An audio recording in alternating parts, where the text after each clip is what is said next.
kalimutan mo na yung Lynette na yun. Pumapayag na ako sa gusto mo. Alang-alang sa katahimikan natin lahat ng mga anak ko. Nasa akin nga ang katawan niya, pero wala naman yung puso't isip niya. Na kay Lynette pa rin. Gagawin ko ang lahat para mapasakin si Lynette. Ilayo mo si Lynette kay RJ at ilalayo ko si RJ kay Lynette. Patayin kita, Zoe!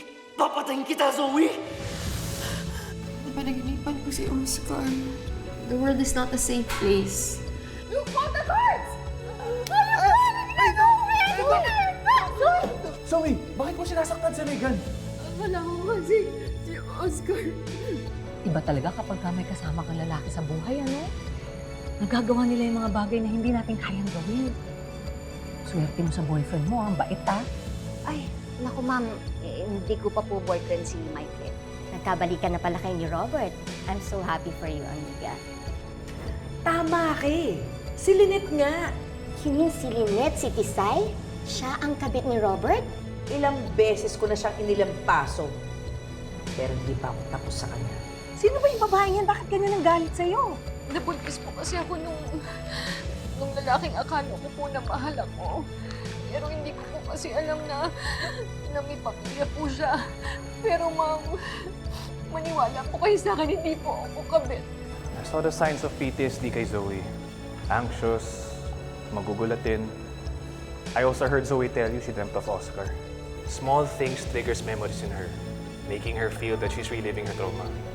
Kaya kinausap ko na si Doc Reg and we both consulted Dr. Enriquez. Ayoko lang kasi maapekto ang trabaho niya dito sa Apex. Sana nga malampasan to ni Zoe. Magsa-second year pa naman kami sa residency. Sana kayanin niya to. Anong ginagawa mo dito? Bitawan mo nga si Moira. Pagsabihan mo nga yung asawa mo, ginugulo na naman niya si Lynette. And what did she do exactly? May mga posters sa school ni Lynette na homewrecker daw siya. Pwede ba, Moira? Tantanan mo na si Lynette. Moira, our deal is off. Wala na akong pakialam kung ano pang gagawin mo. You can tell Zoe. You can tell the world for all I care. You are not going to Lynette. Watch me. Huwag mo ko sinusubukan. You think I won't tell Zoe? Fine.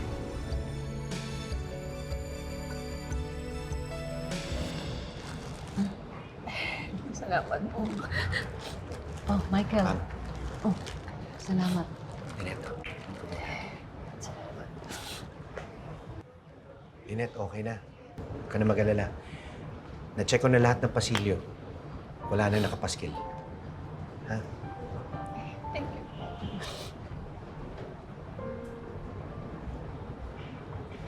Salamat, Michael. Napakaswerte mo talaga kay Michael. Kahit na may anak ka, tanggap ka pa rin niya. Napakabait mo, Michael. At pogi pa.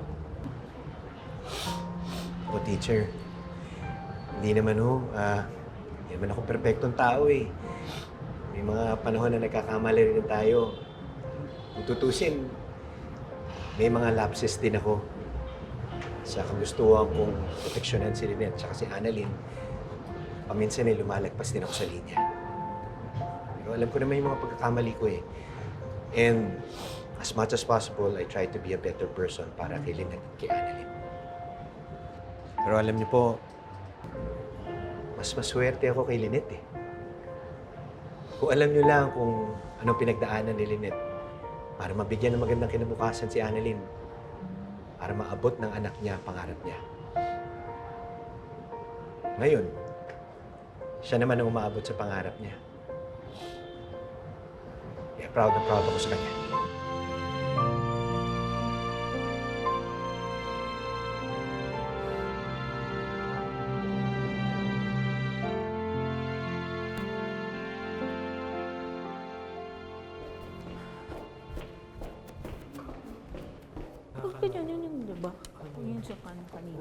Karen, Evan, nakita niyo ba si Zoe?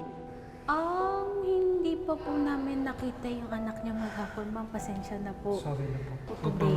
Miss, pasensya na po. Ay, ayan po si Dr. Enriquez. Baka po alam niya. Sige po, una na po kami. Doc. Okay, thank you. Katie, have you seen my daughter? Ninang, may I speak with you? Ninang, Zoe has been under a lot of stress lately. May I know why you're looking for her? Well, it's personal, Katie. It's about me, Zoe, at yung mga taong sumira sa buhay namin. I need to tell Zoe the truth. Don't do it, Ninang. Don't do what? Tell Zoe the truth. So what is it to you? Ninang,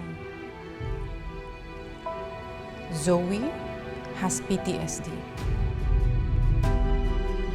Zoe has PTSD. At pag sinabi niyo sa kanya ang totoo ngayon, ang tungkol sa kanila ni Annalyn, na totoong magkapatid sila, you are risking na magkaroon ng mental breakdown ng anak niyo. She already has trauma from the kidnapping. Dadagdagan niyo pang emotional load niya. Maawa naman ho kayo sa anak niyo. Do you want Zoe to spiral to depression? No, of course not. Then please, Ninang, listen to me kahit ngayon lang po. Kung galit kayo kay Doc RJ, huwag niyo po munang idamay si Zoe. This is not the right time for her to know. Isipin niyo po ang mental health ng anak niyo.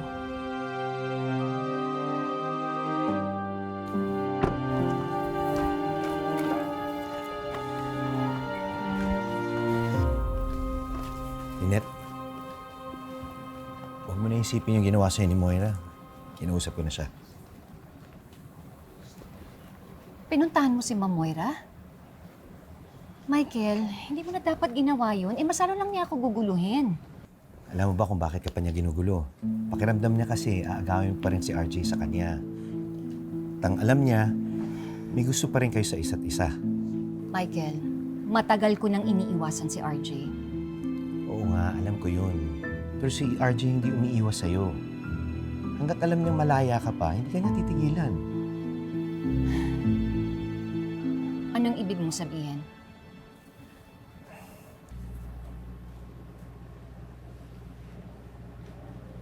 Matagal ko na sinasabi to sa'yo.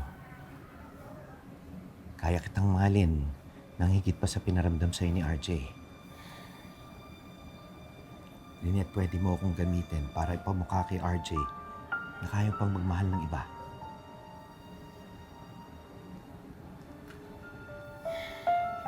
Michael, ayoko na ganong klaseng pagmamahal. Anong gusto mo? Gamitin kita? Para lang ipakita kay Ma'am Moira na wala akong gusto sa asawa niya? Gusto mo gamitin kita para lang ipakita kay RJ na meron akong karelasyon? Ayoko, Michael. Grabe ka naman kung makaayaw sa akin. Pero okay lang. Nabanggit ko lang naman eh. It's okay, Lynette. Hindi mo naman kailangan pilitin ang sarili mo eh. Basta andito lang ako. Sige, mauna na ako. Napakaswerte mo talaga kay Michael. Kahit na may anak ka, tanggap ka pa rin niya. Napakabait mo, Michael. Michael, sandali. Bakit, Lynette? May nakalimutan ka?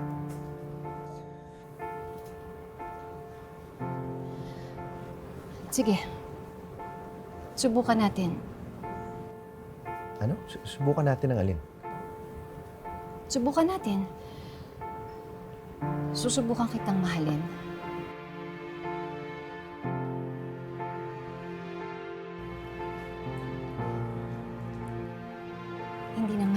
Hindi naman siguro mahirap gawin yun. So, ang ibig sabihin, pumapayag ka na? Oo.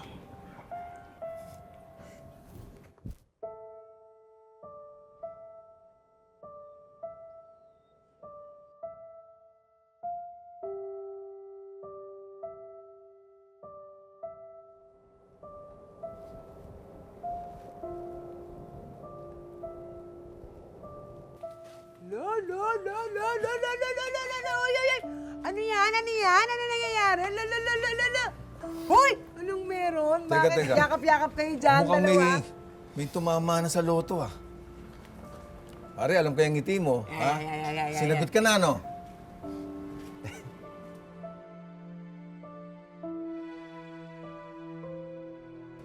Parang ganun na nga.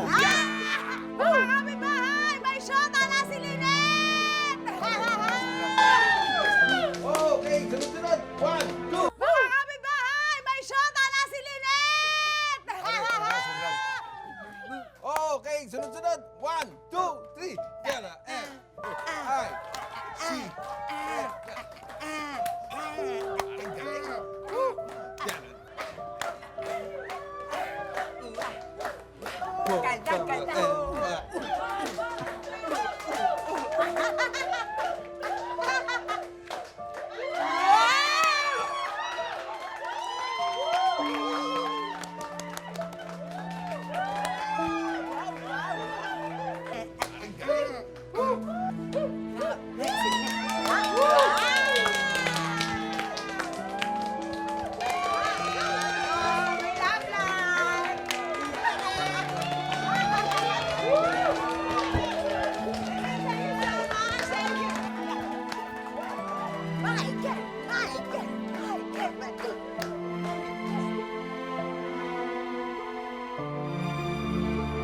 It's actually good to know. Pero yung hinihingi ni Doc Enriquez na lab results, na-print na ba? Doc, Doc! Hindi pa daw po, Dok. Ipa-follow up Ay, ko, sorry, ma'am. Doc. Hello, Doc. Doc, pwede po ba kita maistorbo? O naman, bakit? Si Zoe kasi, hindi ko pa siya nakikita since nag-usap sila ni Dr. Enriquez. Nagpaalam ba siya sa'yo? Nope. Pero knowing Zoe, umuwi na yun. Ayos siguro mong pakita sa atin. Doc, nag-aalala ako kay Zoe. Pwede mo ba akong tulungan? O naman, ano yun? Gusto ko sana siyang puntahan sa bahay niya. Gusto ko lang siya makausap eh. Dok? Sure ka ba dyan sa gagawin mo? Dok, pupunta ka sa bahay ng dragon? Oo. Yes. Oo, hindi kasi ako mapakali kung hindi ko siya makakausap. Okay lang ba, Doc Luke? Hilingin mo yun, ano? Kidnapan lang palang solusyon para magkapati silang dalawa. Well, oo nga, no? Eh, kung alam lang natin, di sana matagal na tayo nag-kidnapan dito. Tumigil nga kayo. Doc Annalyn, sure ka ba sa gagawin mo? Yes, Doc. Sige, samahan kita. Thank you, Doc. Napaka-reckless naman ang desisyon mo, pare. Nainis ka lang. Tinapos mo na yung deal yun ni Moira. Hindi lang inis yung pare. Pagod na ako. Magkasama na nga kami. Hindi pa rin enough. Kung ano-ano pa rin ang ginagawa niya kay Lynette. Kaya ayoko na. Ipapursue ko na si Lynette. Pare, wala ka namang babalik ang Lynette eh. Alam mo, the one time that you decided na to hell with everything, saka naman sinagot ni Lynette si Michael. Pare, sinasabi ko to sa'yo, paulit-ulit na lang, noong pa. It's the universe. Pinagtagpo lang kayo, pero hindi kayo tinadhana. To hell with the universe. Pare, hindi naman kailangan kalaban ng universe eh. Alam mo, makakatulong pa nga itong pagsagot ni Lynette kay Michael. Kasi hindi na siya pag-iinitan ni Moira knowing na taken na siya. Eh, paano kami? Pare, wala namang kayo eh. Look, maybe it's the universe talking. Hindi ikaw ang para kay Lynette. Si Michael yun. So tanggapin mo na lang kahit na mahirap. Eh paano kung napipilitan na siya makipagrelasyon kay Michael dahil kay Moira? Well, kung ano man ang desisyon niya, labas ka na doon. Pero the fact is, sila na ni Michael.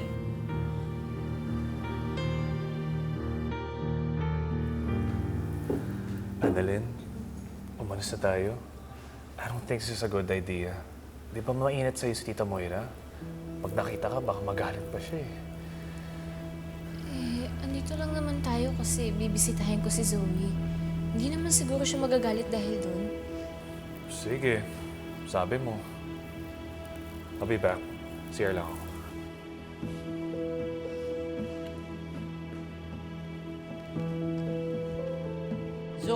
Are you home yet?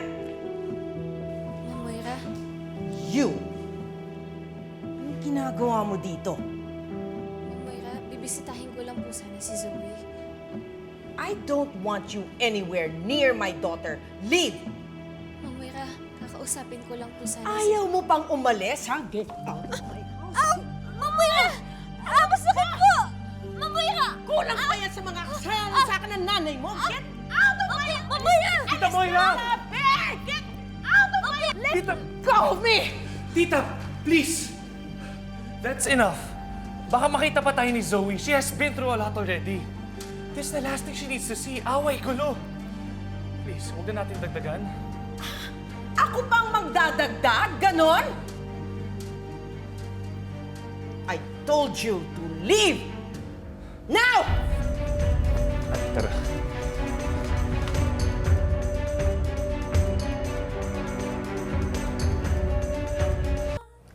Ano? Magjowa na kayo? Ah, alam ko na. It's a prank. Siyang naman. Totoo na ho to. Paano? Bakit? Kung sabihin buntis ka, Lynette, ha? Siyang naman, hindi ko ganun. Kasi para bang... Nagulat ako. Parang biglang-bigla yata ito, ha? Siyang Susan, anong biglang-bigla? Matagal na akong naliligaw si Michael kay Lynette. Overdue na nga eh. Bakit parang hindi mo kayo masaya, Chang Susan? Hindi naman, kasi akala ko lang kasi, magtatapos muna ng pag-aaral itong si Lynette. Chang, kaya ko naman hong pagsabayin. Tsaka pangako ho, hindi ako magiging hadlang sa mga pangarap ni Lynette. Eh, ano pa nga bang magagawa ko? Buhay mo naman to. Tsaka mukhang mahal mo naman talaga itong si Michael. Eh di, go, go, go. Congrats na lang. Hello, Zoe. Nasaan ka ba? Pinuntahan kita sa room mo kanino. Wala ka dun eh. Ba't hindi ka ba nagpaalam na aalis ka? Nakita mo ba yung nangyari kanina? Nakakainis talaga yung Annalyn na yun eh. Alam mo, dapat tayo yung magkakampi. Kaya please, come home na. Where are you? Zoe? Hello? Hello, Zoe? Hello, Zoe? Zoe? What happened? Ba't nandito ka? Akala ko ba pupuntahan mo yung ahas mong puti? Nandito ako para sa anak ko. Ano? Sinabi mo na sa kanya? Nasaan siya? I don't know. Bigla na lang siyang umalis. At hindi ko nasabi sa kanya na anak mo sa labas yung lecheng Annalyn na yan. Bakit hindi mo sinabi? Naaawa ako sa kanya eh. She's suffering trauma from that medical mission that you sent her to. What? Chang, alam ko may misunderstanding ho tayo dati. Minsan nagkasagutan ho tayo. Oo nga. Nasampal pa nga kita eh. Kaya nga hihingi ulit ako sa inyo ng paumanin. Hindi na ho mauulit. Tsaka, hindi naman ako perpekto eh. Tsaka, pangako ho, magiging tamang tao ho ko para kay Lynette, kay Annalyn at sa pamilyang to. Boom! Goodbye, Philippines! Ano mga banat, ha? Ayos! Tatapatin kita, Michael, ha? Kinakatakot ko kasi. Masyadong mainitin at ulo mo, eh. Sa bagay, sino ba naman ako para mag-judge, eh? Ganon din ako dati kay Lynette, di ba? Pangako mo sa akin, ha, na hindi mo sasaktan si Lynette, ha? Pangako, Chang. O, ano pang hinihintay natin? Eh, di kumain na tayo. Let's celebrate! Chang. Regan! Ano ginagawa mo dito? Magandang gabi po. Andito po ba si Annalyn?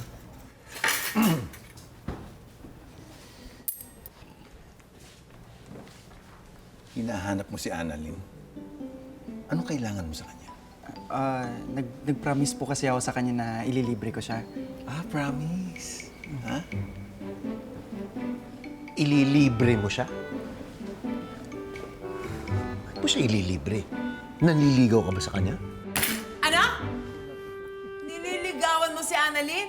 Kilala mo ba kami? Ha? Sino ang nagsabi sa yung pwede nang ligawan si Annalyn? Tsaka may palibre-libre ka pa. At bakit? Nagpaalam ka na ba sa ninang? Sumagot ka.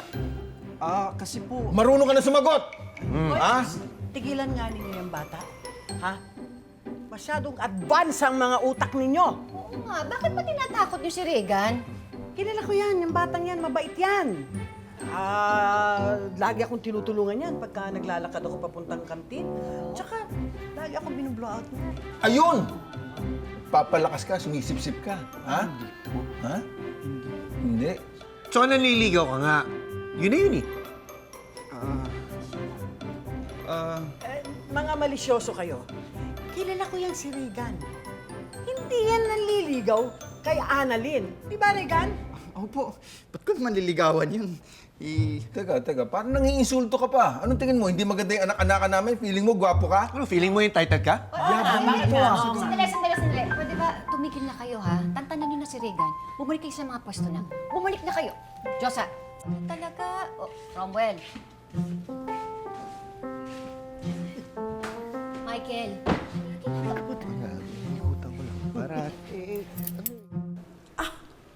Hindi mo alam? Dr. Enriquez confirmed with me that Zoe is suffering from PTSD from that medical mission. And she's taking a leave from work because of that.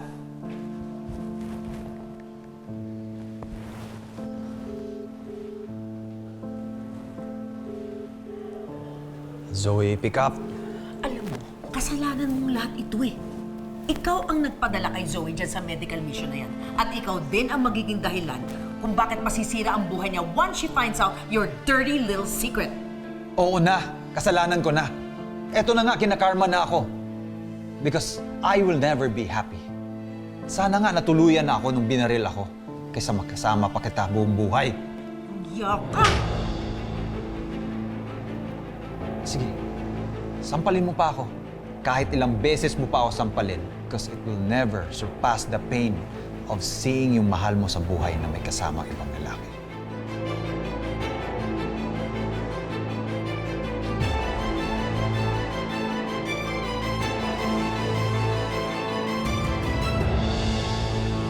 Pasensya na, Regan, ha? Oh, ayan na pala si Annalyn, eh. Oh, may bisita ka. Annalyn! Regan, anong ginagawa mo dito? Di ba, nangako ako sa'yo na ililibre kita? Ay, oo nga pala. Sorry may pinuntahan kasi kami eh. Kami? Sino kasama mo? Annalyn? Ay, Dok! Magandang gabi.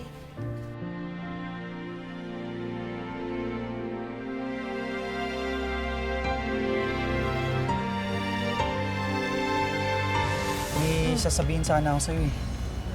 Ano yun? Pwede ka bang ligawan? Ha? Kami na ni Lynette. Kaya pwede ba? Huwag mo na siyang guluhin. That's great news. Congratulations! At least ngayon, may leash na si Lynette, hindi na niya malalapitan yung asawa ko. Itali mo na maigi asawa mo nang hindi makawala. Siya ang makulit eh. Pinapatawad din daw po ako. Ma'am Moira? Yan! Yung babaeng yan ang dapat tanggalin sa school na to. Mrs. Tanyag, on what grounds? Immorality. Kumusta na pala yung nanay mo? Nako, masaya po. In love eh. In love? Finally, sila na po ni Tito Michael.